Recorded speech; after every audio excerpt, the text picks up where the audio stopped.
Assalamualaikum warahmatullahi wabarakatuh. Nah, pembahasan kita pada pertemuan kali ini sedikit berbeda. Kita tidak akan membahas tentang akuntansi perbankan syariah. Kita akan belajar gimana sih caranya membuat sebuah produk perbankan syariah yang menarik, menjual, dan tidak membosankan, kekinian juga. Nah, pembahasan kita kali ini tentang copywriting. Pasti penasaran kan, apa sih copywriting itu? Yuk kita bahas bersama. Jadi, copywriting itu adalah menurut Frank Jeffkin adalah seni penulisan pesan penjualan yang paling persuasif dan kuat. Sedangkan menurut Buffy merupakan tulisan dengan aneka gaya dan pendekatan yang dihasilkan dengan cara kerja keras melalui perencanaan dan kerjasama dengan klien, staf legal, account eksekutif, peneliti, maupun direktur seni. Nah, apa aja sih unsur dasar copywriting itu? Jadi, dalam menyusun kata yang indah, namun menggugah target untuk membeli atau tertarik kepada produk kita, ada beberapa unsur yang harus diperhatikan dalam penyusunannya. Yang pertama, harus ada attention, yaitu menarik perhatian. Kedua, interest, yaitu menciptakan minat. Kemudian, desire, yaitu memunculkan hasrat. Keempat, conviction, yaitu memberikan keyakinan. Dan terakhir adalah action, menyegerakan aksi. Sedangkan rumus copywriting ada 4, harus fresh, interesting, positif, efektif, dan efisien.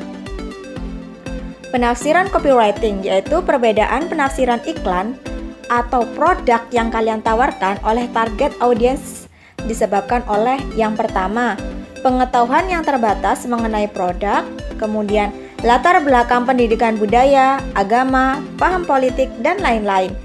Kemudian tingkat kebutuhan yang berbeda, tingkat apresiasi terhadap seni yang berbeda, penggunaan sudut pandang, dan waktu, media, dan jam tayang iklan, atau waktu, media, dan produk yang kalian tawarkan. Kreativitas sebagai modal dasar dalam penyusunan copywriting. Kreativitas adalah bukan hal baru, namun inspirasi baru dari ide-ide lama. Lahirnya kreativitas bergantung pada bagaimana seseorang mendidik dirinya sendiri, persepsi seseorang terhadap dunia, kemampuan seseorang mencari pengalaman diri untuk menyusun gagasan. Ketiga, kemampuan mengingat dan mengkomunikasikan ide. Keempat, biasakan segera menulis segala yang tengah berkecamuk di kepala dan di hati. Dan terakhir, selalu ada waktu untuk membuat tulisan kreatif. Sifat-sifat yang mendukung karakteristik khusus orang yang kreatif adalah: pertama, curious, dorongan perasaan untuk mencari tahu. Kemudian agent of change, sebagai agen perubahan. Yang ketiga, open mind, haruslah bersikap terbuka. Dan terakhir, question and answer, selalu ingin bertanya dan menjawab jika ada pertanyaan. Nah, sumber kreativitas ini ada 2. Ada sumber faktual dan sumber imajinatif, di mana sumber faktual adalah berdasarkan fakta produk dengan berbagai keunggulannya. Kedua, sumber imajinatif adalah mengeksplorasi aspek emosional dan image yang akan melekat pada produk tersebut.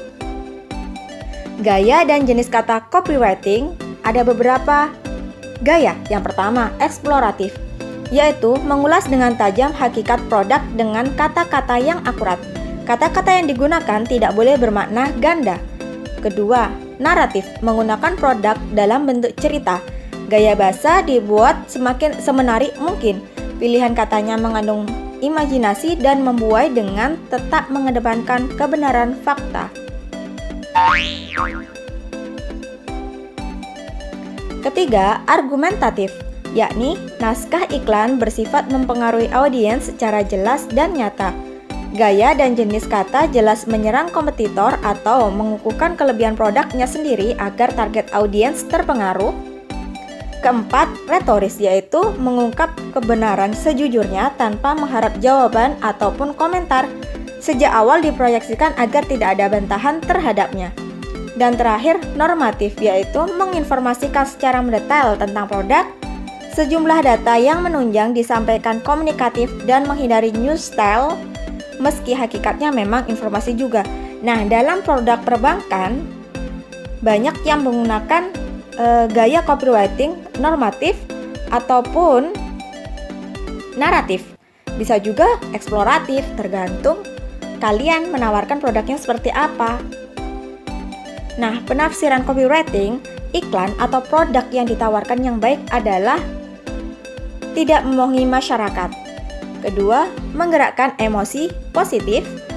Ketiga, meningkatkan keinginan masyarakat untuk mencoba produk. Dan terakhir, etiquette. Tidak melanggar kode etik periklanan atau penawaran produk ataupun promosi produk dan dengan Undang-Undang Perlindungan Konsumen. Nah, yang terakhir, tugas buat kalian. Coba maksimalkan penulisan dalam durasi 20 menit. Lebih banyak kalimat yang dikembangkan, lebih baik. Misal, kerjaan numpuk dan belum sempat cari hewan kurban. Tunaikan kurbanmu kapanpun dan dimanapun. Kunjungi kurbanmuamalat.com.